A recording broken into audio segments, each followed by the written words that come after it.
Alone Australia recap number 8. Kate. It was really amazing watching Kate out there. I can't recall a single time where she was ever negative about anything, and she was just solid and happy and in a good place in her mind all the way through. And I really liked Kate's camera angles. She puts a lot of thought into how she films, and I remember from one of the trailers, there's a sort of a close-up on a tree, and she walks along and she puts her hand on the tree and swings her way around it. And she's put a lot of thought into how she shoots stuff. And last night, even when she went for a swim, like, she had some good angles, you know, some nice wide ones. So I really enjoy Kate's filming stuff, as well as watching her positivity on camera. So yeah, I really enjoyed watching you, Kate. Gina. So Gina was getting some good worms there. So she's peeling back the topsoil, and it looks like she's got some nice rich soil and she's getting a lot of worms. That's good. She said there that she was able to get like a handful of worms in half an hour. If you're able to get that much worms in half an hour, it probably is a viable method of getting extra food and calories. If you're spending a lot of time getting worms, there becomes a point where you spend more energy getting them than you do from eating them. So I considered eating them, but for me it was pretty difficult to get them in my area. She's obviously using them for bait as well, and they are good bait, and she's getting trout. So her first trout was day 20, that's what it said on the bottom. Now she's got 6 trout. I think we're up to about day 24 or 25, something like that. So just note that she started to catch trout on day 20. That eel that I lost in the previous episode, I got that on day 20, and then I'm now getting more eels. So it's very easy to watch and go, oh, these idiots just didn't fish in the first place. No, like, I was fishing every day since day 2, with worms, with grubs, with mud eyes, with a whole range of different things, but nothing was working, and now they are working. Okay, so the difference there is not the skill in the fisherman. It's not really skill putting out a bait. It is whether the fish or the eels are there to take them. So there is slight variability. So Chris and Kate were getting eels and fish at different times, but in my sight, it's time dependent. I'll cover more on that another time. So yeah, she's got bait and she's also eaten bait, which is smart if you can get enough worms. Michael, his trap's still cracking along. He's getting a paddy melon in the scene there. That's good. It's just a matter of trying to get them to go inside your trap. It's a tricky thing, but I mean, it's tricky, right? Really tricky to live trap an animal.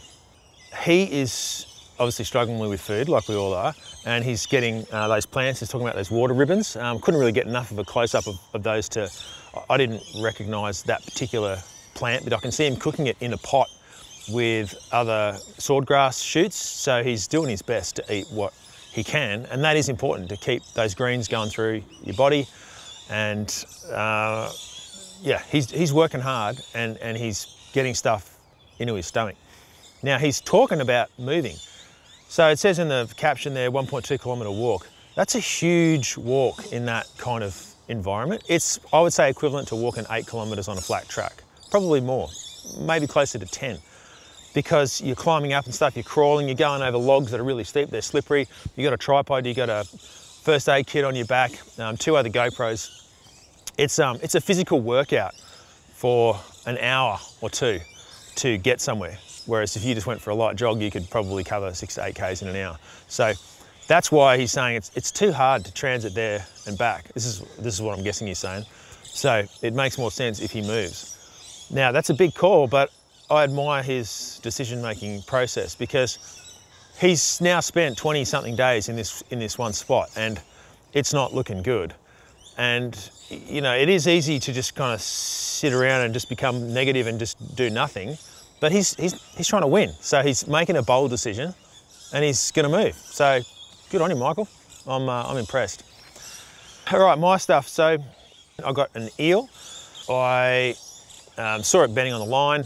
I tried, you know, trying to get that snag off for a long time, and realised I just couldn't get it off. And if I just pulled harder, it would have snapped the line. So I, you know, went and got all changed and stuffed around and got prepped up to jump in the water there. It's actually very cold. You probably see the steam coming off my breath there. It's like 9:30 at night. It's freezing. So it's just a horrible, snaggy place, and there was really no other way of getting it. So the net, I finished my net. It's very hard. I mean, eels are perfect. They're designed for slipping through tiny holes. So I made the net, reasonably small, but even then the eel was still getting its head and its tail through the net. But got it up there, fantastic first eel in the bag. I boiled that first one, just a portion of it, because I wanted to start getting the stuff in straight away, because meat goes off and you've got to start getting those calories in straight away. I considered frying it and stuff, but I didn't want to lose even a drop of fat or anything like that. So I just boiled that back section. They are such a fatty meat. It's really, really unbelievable. Like I said on the show, it is like pork gristle, like the steak, where you cut the fat off the steak, you're just eating the fat. It's amazing meat. The next day, I got that other eel.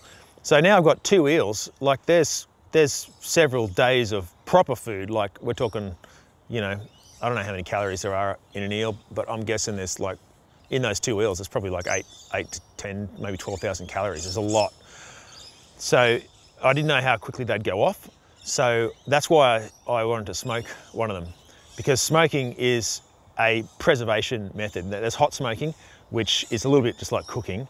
And there's cold smoking, where you can make stuff is preserved for, for months.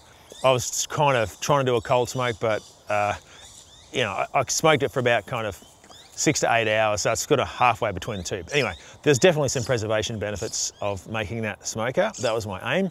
It was labour intensive though, to make the smoker, but also keep the fire going at a very set rate. If it gets too hot, then things start to catch alight. If it's not hot enough, anyway, it was high workload, but it did taste absolutely fantastic. And that smoked meat is now going to preserve longer. So I can put that smoked meat aside and then keep eating that first eel that I got. And then just got to be careful that nothing eats my my eel that's waiting to be eaten in my eel larder of cooked meat. So the worm situation for me, like I think the second day when I started fishing, I rolled over a log. There was a nice fat worm under it. I stuck it on there. Second day, the day after that, I had to go and roll a whole bunch of logs to find a worm. And then began this journey of walking all over the place, rolling over logs all throughout the bush, trying to find the niche spot where all the worms were.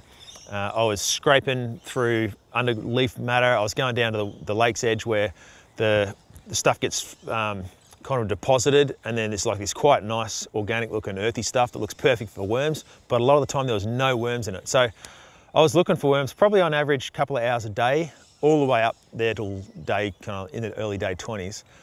And sometimes I just come back with half a worm or nothing.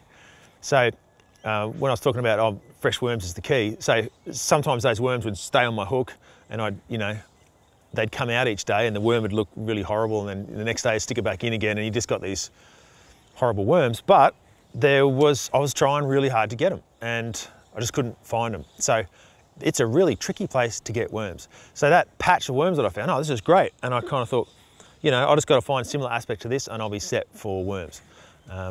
That's that happiness that I had in relation to that particular bunch of worms.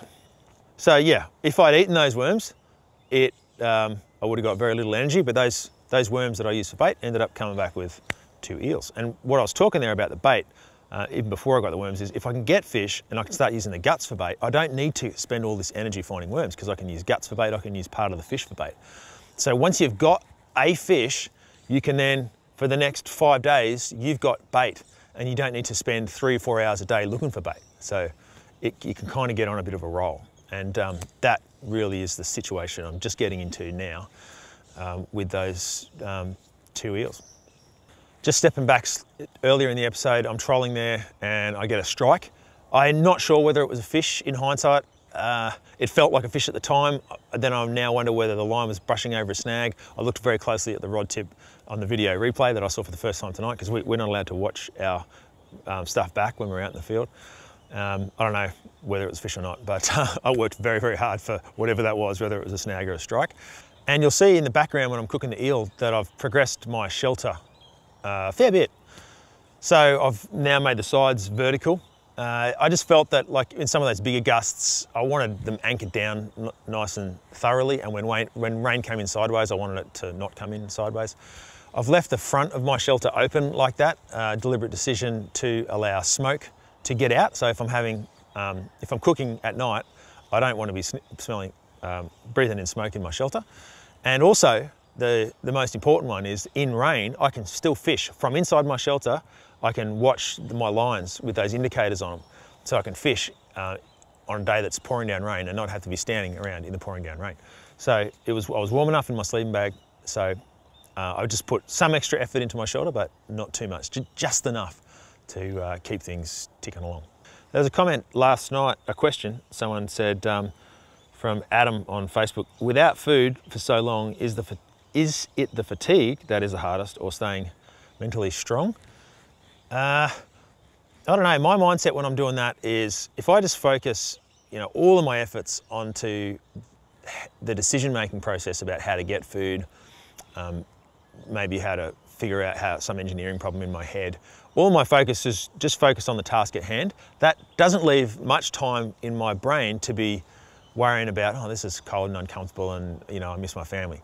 So that task focus is doubly good because, one, it helps you solve your problems, and two, it saves you wasting time and going down a mental spiral of thinking about negative thoughts. Sometimes when all my thoughts were done, might be, I'd gone to bed and I knew exactly what I was going to do the next day. Sometimes I'd switch to engineering tasks in my head that I might do at home, like like how I'm going to paint the pergola and sand it back and things like that. So my mind's active, but it's always doing practical things, and that really is, a good coping mechanism, and it optimises your performance because you're always thinking about what you're doing. Right, so that's recap 8. It's good to finally get some food in my stomach, and tune in for episode 9. Thanks for watching.